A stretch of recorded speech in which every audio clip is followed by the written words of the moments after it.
शाम हो चली थी, लगभग 6:30 बज रहे थे। वही होटल, वही किनारे वाली टेबल, वही चाय और वही लोगों की आवाजाही। एक एक सिप कर मैं चाय की चुस्की ले रहा था।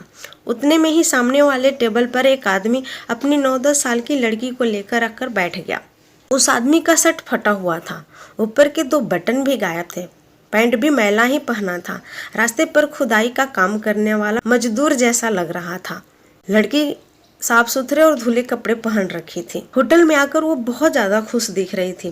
वो सारी चीजों को ऐसे घूर घूर के देख रही थी जैसे पहली बार वो होटल में आई हो। उनकी टेबल के ऊपर चल रहे पंखे को भी वो बार बार देख रही थी, जो उसको ठंडी हवा दे रही थी। गद्दी वाली कुर्सी पर बैठकर आज वो बहुत खुश दिख रही थी। उसी समय वेटर ने 2 गिलास ठंडा पानी उनके सामने रखा। उस आदमी ने अपनी लड़की के लिए डोसा का ऑर्डर दिया। ऑर्डर सुनते ही लड़की का चेहरा खुशी से खिल गया और वेटर ने पूछा, और तुम्हें क्या चाहिए? उस आदमी ने जवाब दिया, नहीं, मुझे कुछ नहीं चाहिए। कुछ ही समय में गर्मा गर्म डोसा, सांभर और चटनी उनके सामने ला के रख दिया गया। लड़की डोसा खाने में व्यस्त हो गई और वो उसकी तरफ बड़ी खुशी से देख रहा था और पानी पी रहा था।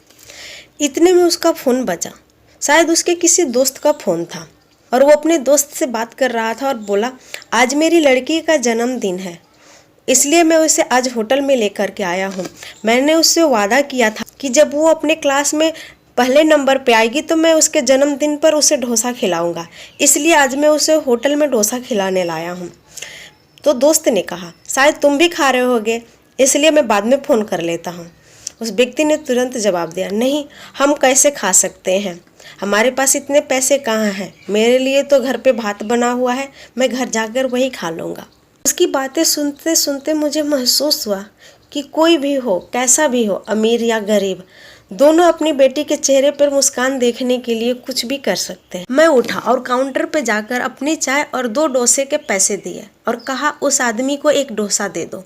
उसने अगर पैसे के बारे में पूछा तो उससे कहना, हमने तुम्हारी बात सुनी थी कि आज तुम्हारी बेटी का जन्मदिन है और वो स्कूल में पहले नंबर पे आई है, इसलिए होटल की तरफ से तुम्हारी लड़की का इनाम समझो और अपनी बेटी को आगे चल के और अच्छी तरह से पढ़ाई करने के लिए बोलना, परंतु भूल कर भी मुफ्त शब्द का उपयोग मत करना, उसके पिता के स्वाभिमान को चोट पहुंचेगी। होटल मैनेजर मुस्कुराया और बोला कि यह बिटिया और उसके पिता आज हमारे मेहमान हैं। आपका बहुत बहुत आभार जो आपने इसके बारे में हमें बताया। उसकी आवभगत का पूरा जिम्मा आज हम करेंगे।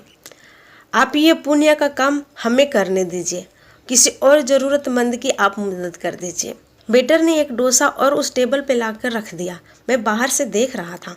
उस लड़की का पिता हड़बड़ाया और बोला, मैंने तो 1 ही डोसा बोला था। तब मैनेजर ने कहा, अरे तुम्हारी लड़की का जन्मदिन है और वो तो अपने क्लास में नंबर 1 पे भी आई है, इसलिए इनाम में आज होटल की ओर से तुम दोनों के लिए डोसा दिया जा रहा है।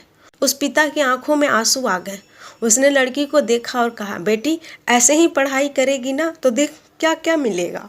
उस पिता ने बेटर से कहा, क्या मुझे ये डोसा बांध कर मिल सकता है? यदि मैं इसे घर ले गया तो मेरी पत्नी और मैं आधा आधा मिल के खा लेंगे। उसने ऐसा कभी खाना नहीं खाया है। मैनेजर ने कहा, जी नहीं श्रीमान, आप अपना दूसरा डोसा यहीं पे खाइए। आपके घर के लिए मैंने 3 डोसे और मिठाइयाँ पैक करवा दिए हैं। आज आप घर जाइए और अपनी बेटी का जन्मदिन धूमधाम से मनाइए। मिठाइयाँ इतनी है कि आप पूरे मोहल्ले को बांट सकते हैं। यह सब देख सुन मेरी आंखों में आंसू भर आई। मुझे इस बात पर पूरा विश्वास हो गया कि जहाँ चाह वहाँ राह। अच्छे काम के लिए 1 कदम आप आगे तो बढ़ाइए, फिर देखिए आगे आगे होता है क्या। अच्छी भावना का संचार बनाए खुशियों का संसार। ऐसा ही कोई ज़रूरतमंद अगर आपको मिले और उसको कुछ ज़रूरत हो तो प्लीज़ उनकी मदद करें।